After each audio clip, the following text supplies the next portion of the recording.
ஆமேன். அல்லேலூயா. உங்கள் யாவருக்கும் என்னுடைய அன்பின் வாழ்த்துக்கள்.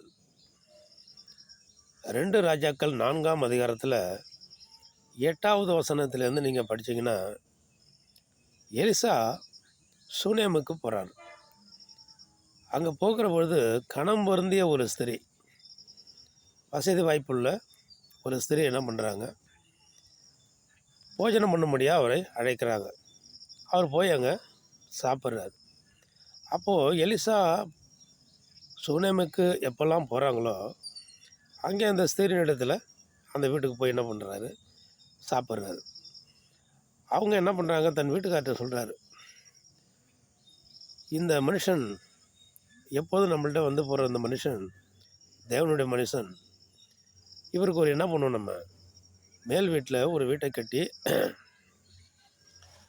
மேல் வீட்டில் ஒரு அறையை கட்டி தங்க முடியாது நம்ம வைக்கலான்னு சொல்லி முடிவு பண்ணி மேலே அவங்க வீட்டிலே மேல் வீட்டில் ஒரு ரூமை கட்டி அதில் குத்து விளக்கு மேஜை அவங்களுக்கு என்னென்ன வேண்டுமோ எல்லாம் செஞ்சு கொடுக்குறாங்க. அப்போ எலிசாயா அங்கே எப்போல்லாம் போகிறாங்களோ, சுனேமுக்கு போகும்போதெல்லாம் அந்த கணம் பொருந்தி அந்த வீட்டில் மேல் வீட்டாரையில் எப்போதும் தங்கியிருக்காங்க. அப்போ அவருடைய உடன் ஊழியக்காரர் கேஎஸ்சியை கூப்பிட்டு, எலிசாயா எப்பொழுதுமே இங்கே வந்தால் நம்மளை இவ்வளோ சலக்கரணையோட அன்போடு கூட நம்மளை கவனிக்கிறாங்க, விசாரிக்கிறாங்க, தேவைகளை சந்திக்கிறாங்க, அவங்களுக்கு என்ன குறைவு அப்படின்னு சொல்லி என்ன வேணும்னு கேளு சொல்கிறாரு. அப்போது அவங்களுக்கு குழந்தை இல்லை அப்படிங்கிறத கேஎஸ்சி சொல்கிறாங்க. அவர் வீட்டுக்காரர் முதிர்ந்த வயதாக இருக்கிறாரு அப்படின்னு சொல்கிறாங்க. அப்போது எலிசா சொல்கிறாங்க, ஒரு உற்பத்தி காலத்திட்டத்தில் ஒரு குழந்தையை நீ அணைத்து கொண்டு இருப்பாய். சொல்லும்போது, ஆண்டவனே எனக்கு அபத்தம் சொல்ல வேண்டாம் அப்படின்னு அந்த அம்மா சொல்கிறாங்க. சொல்லிட்டு போயிடுறாங்க. அப்படியாக ஒரு குழந்தை பிறக்குது. அந்த குழந்தை கொஞ்சம் வளருது, இப்படி இருக்காங்க. ஒரு முறை அந்த பையன் கொஞ்சம் வளர்ந்து அவங்க அப்பா அறுப்பறுக்கிறதுக்கு கொஞ்சம் தூரம் போயிடுறாரு. அப்போ அறுப்பறுக்கிறவங்க இடத்துல அவங்க பையனும் போயிருக்காப்புல. அங்கே அறுப்பறுத்து கொண்டு இருக்கிற பொழுது அவங்க பையன், எனக்கு தலை நோகிறது, தலைவலியாக இருக்குது அப்படின்னு சொல்லி அவங்க அப்பாட்ட சொல்லும்போது, சரிப்பா அந்த பையனை அழைச்சி போய் அவங்க அம்மாட்ட கொண்டு விட்டோன்னு சொல்லி ஒரு வேலைக்காரனை கூப்பிட்டு அந்த பையனை என்ன பண்ணுறாங்க, அவங்க அம்மாக்கிட்ட அனுப்பி வச்சிடுறாங்க. அந்த பையனை கொண்டு வந்து அவங்க அம்மாக்கிட்ட இங்கே வீட்டில் கொண்டு வந்து விட்டுடுறாங்க. அவங்க அந்த தலைவலியோட அவங்க அம்மாவோட மடியில் அந்த பையன் படுத்திருந்து இறந்து போயிடுறாப்புல. இறந்து போனோடனே அந்த அம்மா என்ன பண்ணுறாங்க, அந்த குழந்தைய மேல் அறை வீட்டில் கொண்டு போய் எலிசா படுத்திருக்கிற அந்த கட்டில் மேலே படுக்க வச்சுட்டு கதவை தாளிட்டுட்டு கீழே இறங்கி வந்து ஒரு ஆளை அனுப்பி, தன் புருஷன் இடத்துல ஒரு ஆளை அனுப்பி, ஒரு கழுதையும் ஒரு வேலைக்காரனை அனுப்பு, நான் வந்து என்ன பண்ணணும், ஊழியக்காரரை சந்திக்க போகணுன்னு சொல்லி அவங்கள்ட்ட குழந்தை இருந்த சம்பவத்தை சொல்லலை. உடனே ஒரு கழுதையும் ஒரு வேலையாலையும் அவர் அனுப்பி வைக்கிறார். இவங்க கழுதையை சேனம் கட்டி ஒரு கழுதையும் ஒரு வேலைக்காரனும் என்ன பண்ணுறாங்க, இந்த அம்மாவும் புறப்பட்டு கருமேல் பருவத்தில் இருக்கிற எலிசாவின் இடத்துல போகிறாங்க. எலிசா தூரத்தில் பார்த்துட்டு, வருது சுனைமேல் போல் இருக்கிறது, நீ எதிரே ஓடி போய் என்ன அப்படின்னு கேளுன்னு சொல்லி கேஎஸ்சியை அனுப்புகிறாங்க. அவர் வந்து என்னென்னு கேட்குறாரு. ஆனாலும் ஒன்றும் மாற்றுவர் சொல்ல நேராக அவங்க கிட்ட வந்துடுறாங்க. வந்து அவங்க காலை பற்றி பிடிச்சிக்கிறாங்க. எலிசாவோட ஊழியக்காரோடைய காலை இறுக பிடிச்சிக்கிறாங்க.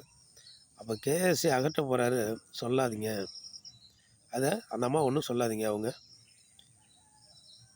சங்கடமான ஒரு சூழ்நிலை இருக்கிறாங்க, இந்த காரியத்தை எனக்கு கர்த்தர் வெளிப்படுத்தாமல் மறைத்து வச்சிருக்கிறாருன்னு சொல்லி எலிசா சொல்கிறாங்க. அப்போ இப்படியாக, ஆண்டவனே உம்மிடத்திலே நான் ஒரு பிள்ளையை கேட்டதுண்டோ, இந்த மாதிரி ஒரு பிள்ளை நான் உம்மிடத்தை கேட்கவில்லையே சொல்லி அந்த சம்பவத்தை சொன்னோன்னே கேஆசிக்கிட்ட அந்த தடியை கொடுத்து கொண்டு போய் பிள்ளையோட முகத்தில் வை, உயிர் பெற்றோன்னு சொல்லி கொடுக்குறாங்க. அந்த அம்மா விடலை, நீங்கள் வந்தால் வழியாக நான் போக மாட்டேன் சொல்லி அவங்க பாதத்தை இறுக பிடிச்சிக்கிறாங்க. அப்போது அவங்க ஊழியக்கார எலிசா அவங்க என்ன பண்ணுறாங்க, புறப்பட்டு போகிறாங்க.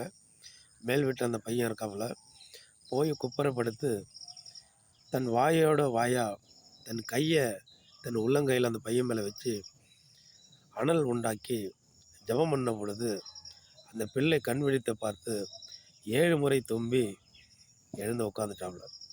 உடனே என் தாய்கிட்ட அந்த பிள்ளையை ஒப்படைக்கிறாங்க. இதில் என்ன பார்க்குறோன்னா, அந்த அம்மா முதிர் வயதான தன் புருஷன் இருக்கும்போது குழந்தை இல்லை. இவருடைய தேவனுடைய மனுஷனுங்கிறத அந்த அம்மா முழுமையாக விசுவாசித்தாங்க. இந்த தேவனுடைய மனுஷன் என்ன சொன்னாலும் நடக்கும் என்பதை நம்பினாங்க. அதனால தான் குழந்தை இறந்த பிறகும், இப்போ நம்ம ஊரில் பாருங்கள், குழந்தை இறந்துட்டா என்ன செய்வோம்? உடனே அலறி பிள்ளறி அடித்து, ஆகா அவ்வளோதான் முடிஞ்சு போச்சு அப்படின்னு சொல்லிவிடுவோம். ஆனால் அந்த அம்மா இவ்வளவு சூழ்நிலையில் நம்ம வீட்டுக்காரர் முதிர்ந்த வயது இருக்கும்போது ஒரு குழந்தையை கொடுத்த ஒரு தேவன் ஊழியக்காரருடைய வார்த்தையை கேட்டு செய்தார். நம்ம குழந்தையும் பிழைக்க வைக்க முடியும்னு சொல்லி தன் இருதயத்தில் தீர்மானித்து அவர் புறப்பட்டு எவ்வளோ தூரம் பாருங்கள் கடந்து போய் ஊழியக்காரை கொண்டு வந்து தன்னுடைய குழந்தையை மீண்டும் உயிர் பெற வச்சிருக்காங்க. ஒரு உண்மையுள்ள ஒரு ஊழியக்காரர், கடவுளுக்கு பயப்படுகிற ஊழியக்காரர், கர்த்தருடைய பார்வையில் எந்த ஒரு குற்றமும் செய்யாமல், மாசு இல்லாமல், ஜெபத்திலையும் பரிசுத்தத்திலையும் வேண்டுதல்களிலும் தனக்கு கொடுக்கப்பட்ட ஊழிய காலத்தில் ஊழியத்தில் தேவனுடைய கரத்திலே அடங்கி இருந்து எந்த ஒரு உலக ஆசையும் வேண்டாம் என்று வெறுத்து எப்பொழுதும் ஜெபத்திலே தன் நேரத்தை காலத்தை கழித்து அநேகருக்கு விடுதலையை கொடுக்க வேண்டும் என்கிற தேவ திட்டத்தோடு இருந்த ஒரு உறுதியுள்ள உண்மையுள்ள வைராக்கியமுள்ள ஒரு ஊழியக்காரர், ஒரு விசுவாசியாக சூலமியால் நாம் கேட்டால் ஒரு உறுதியான ஒரு ஊழியக்காரரை நம்ம தேடி சென்றால் கட்டாயம் நமக்கு நன்மை கிடைக்கும் என்று தன் இருதயத்திலே தீர்மானித்து உறுதியோடு கூட புறப்பட்டு சென்று அந்த ஊழியக்காரரை பற்றி கொண்டு விடுதலையை பெற்றுக்கொண்ட, நன்மையை பெற்றுக்கொண்ட, ஆசீர்வாதத்தை பெற்றுக்கொண்ட, தன் குழந்தையை ஜீவனோடு பெற்றுக்கொண்ட அந்த உறுதி இன்றைய நாட்களில் இருக்கிறதா என்றால் இல்லை. ஏனென்றால் அந்த நாட்களில் கடவுளுக்கு பயந்தவயம், ஊழியக்காரர்கள் தேவனோடு உறவு கொண்ட அந்த உறவு, ஜெபம், அந்த உண்மையெல்லாம் இன்றைக்கி இல்லை. இன்றைக்கி அதே ஒரு தேவனுடைய மனிதன் மேலே, ஊழியக்காரர் மேலே விசுவாசிகள், தேவ பிள்ளைகள், கர்த்தரை அண்டிக் கொள்ளுகிற நம்ம வைக்கிற நம்பிக்கை அல்லது உறுதி அல்லது விசுவாசம் எப்படி இருக்கிறது? இல்லையே.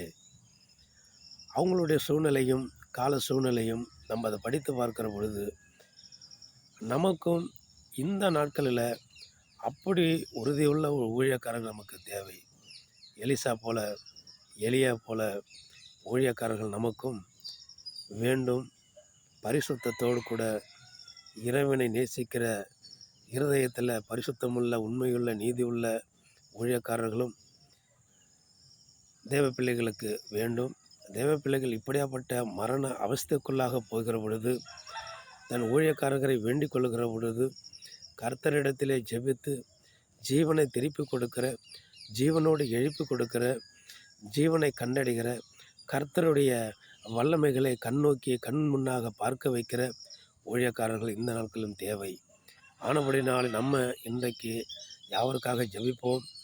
நாமும் பரிசுத்தத்தை பற்றி கொள்ளுவோம்.